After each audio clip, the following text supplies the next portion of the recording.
Salut tout le monde, aujourd'hui on teste, je crois, en monture hybride, la première focale fixe téléobjectif très haut de gamme que lance Sigma. Donc on a un 500 mm f5.5 DGDN OS.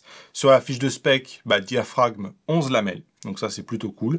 f5.6 c'est bien, mais c'est pas non plus incroyable, c'est-à-dire qu'on ne le met pas non plus dans les 400 mm f2.8 ou les 600 mm f4, mais en fait on est entre un 400 et un 600 mm, 5.6 on est un tiers de stop plus lumineux qu'un 150-600 par exemple, zoom entre guillemets milieu de gamme que peut avoir Sigma.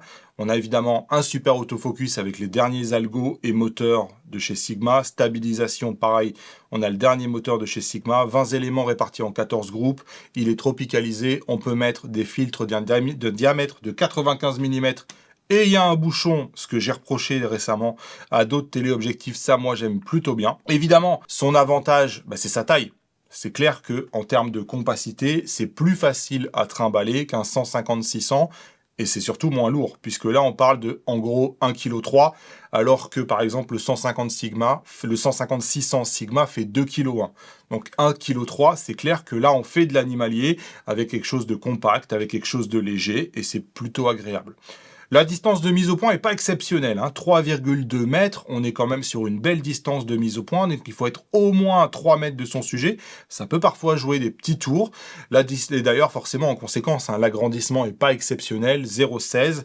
Malheureusement, toute la partie, vous voyez ici, en bout de l'objectif, c'est un trou, et c'est un peu frustrant parce qu'on peut se dire que finalement l'objectif il aurait pu s'arrêter là, parce que toute cette partie-là, c'est fait pour mettre les téléconvertisseurs.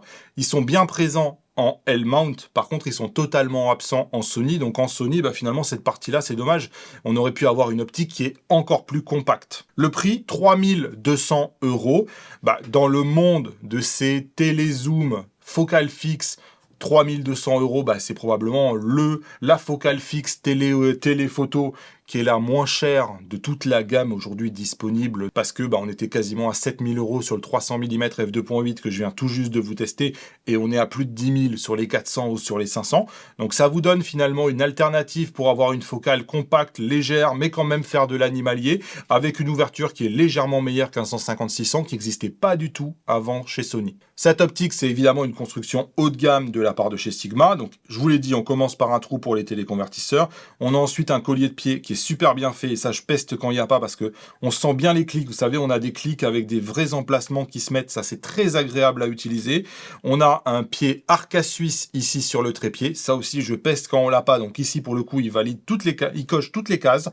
Switch AF, MF, le limitateur de distance, deux modes pour la stabilisation, donc si vous voulez faire des filets, on a un mode spécial pour les filets qui est en plus particulièrement optimisé, donc ça c'est très bien. On a une bague d'ouverture, donc ça aussi c'est excellent, moi j'aime beaucoup quand on a la bague d'ouverture.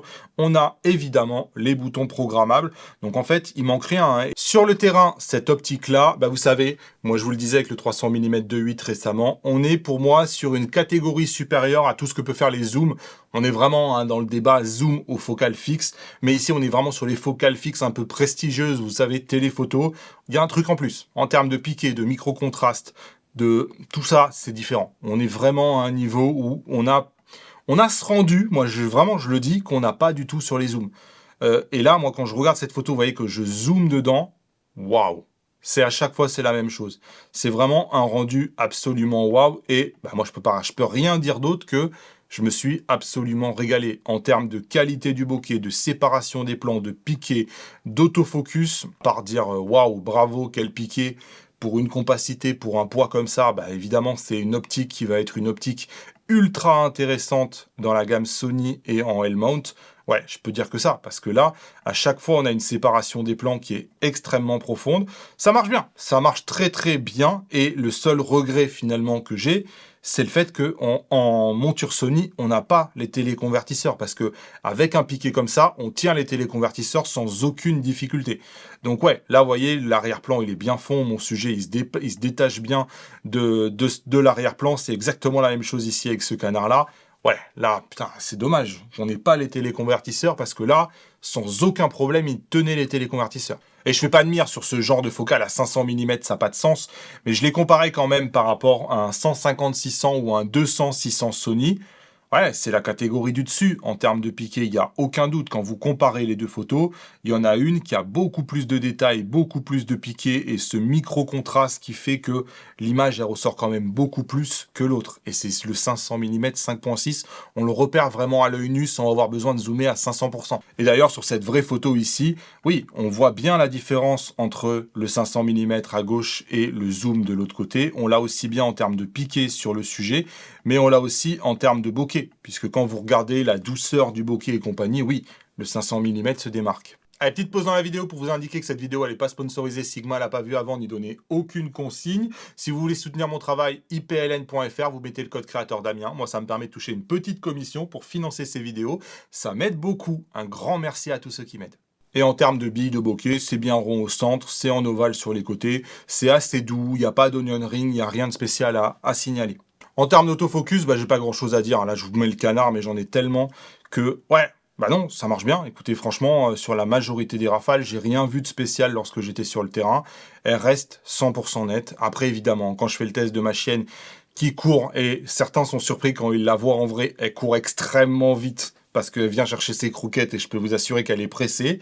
Oui, effectivement, sur ma chienne qui court à pleine balle face à moi, j'ai environ 24% de déchets, ce qui est déjà excellent d'avoir que 24% de déchets sur un sujet qui vous fonce dessus, ce qui est quand même pas le sujet non plus qu'on fait absolument tous les jours. Là, ça veut dire quand même qu'il y a 76% des photos qui sont parfaitement nettes. Donc ça fait bien le job. Et regardez ici, ça détache le sujet. Ouais, la majorité des photos, elles sont parfaitement nettes ici, hein.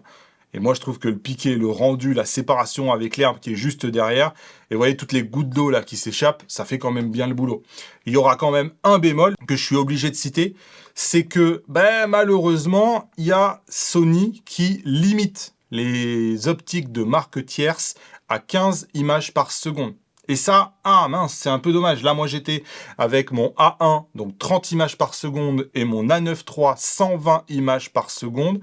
C'est frustrant de les voir limités à 15 images par seconde avec une optique qui est capable de faire au moins le double, si ce n'est pas 10 fois plus sur un Sony A9 III où je suis persuadé qu'il serait quasiment capable de les tenir.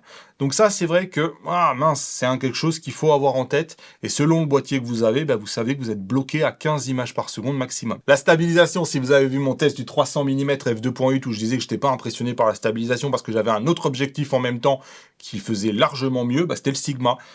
À 500 mm, donc plus dur quand même que 300 mm, j'ai que 39% de photos off 1/15e de seconde, 500 mm. Donc stabilisation au top, aussi bien en photo qu'en vidéo. Là, évidemment, c'est ce qu'on voit tout simplement quand j'essaye d'être stable, mais je suis pas stable du tout en fait.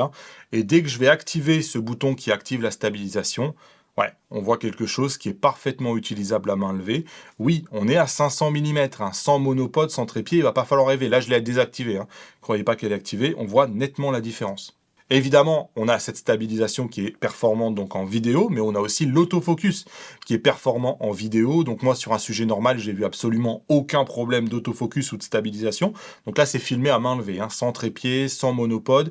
Ici, je vous l'ai ralenti en 4K 120, comme ça, on voit bien s'il y a des micro-pompages.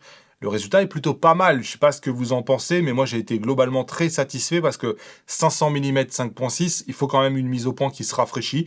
Donc c'est quasiment parfait jusqu'à ce que le sujet se rapproche vraiment beaucoup, où là effectivement il peut y avoir quelques petits décrochages, mais de manière générale on est à un niveau d'autofocus qui est un peu le maximum de toutes les optiques Sigma. En termes de défauts optiques, on va aller assez vite. En termes de flair, moi franchement, j'ai pas vu grand-chose, quels que soient les angles. Il peut y avoir quelques petites pertes de contraste, il peut y avoir des mini-flares de temps en temps, comme pour toutes les optiques, mais on est globalement à un niveau assez minimum.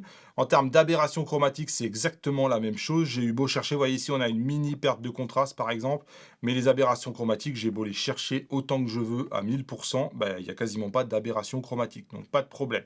En termes de vignettage, oui, effectivement, je trouve qu'à pleine ouverture, on a quand même un peu de vignettage. Il disparaît lorsque vous passez à f8, mais c'est vrai que de base, il va falloir corriger le vignettage si vous n'aimez pas ça, parce que oui, c'est vrai, il y a un peu de vignettage. En termes de distorsion, ouais, non, il n'y a pas de distorsion, mais sur ce genre de focale-là, de toute façon, il n'y a jamais de distorsion. Donc moi, ce que je retiens de tout ça, c'est avant tout le piqué d'exception qui nous donne accès un peu à ce monde où d'habitude, il faut plutôt des budgets de 7 ou de 10 000 euros. Donc là, c'est intéressant, à 3 200 euros. Et surtout, le poids et la compacité. C'est vraiment un plaisir à main levée de faire du téléobjectif à 500 mm avec ça. J'aurais aimé avoir les téléconvertisseurs. Oui, j'aurais aimé. Est-ce que si j'ai pas de téléconvertisseur, j'aurais préféré qu'ils soient un peu plus courts? Oui, j'aurais préféré. Est-ce que j'aimerais que Sony ne limite pas à 15 images par seconde? Évidemment. Voilà, vous savez tout. Si vous voulez soutenir mon travail, ipln.fr, code créateur Damien, ça m'aide beaucoup. Salut.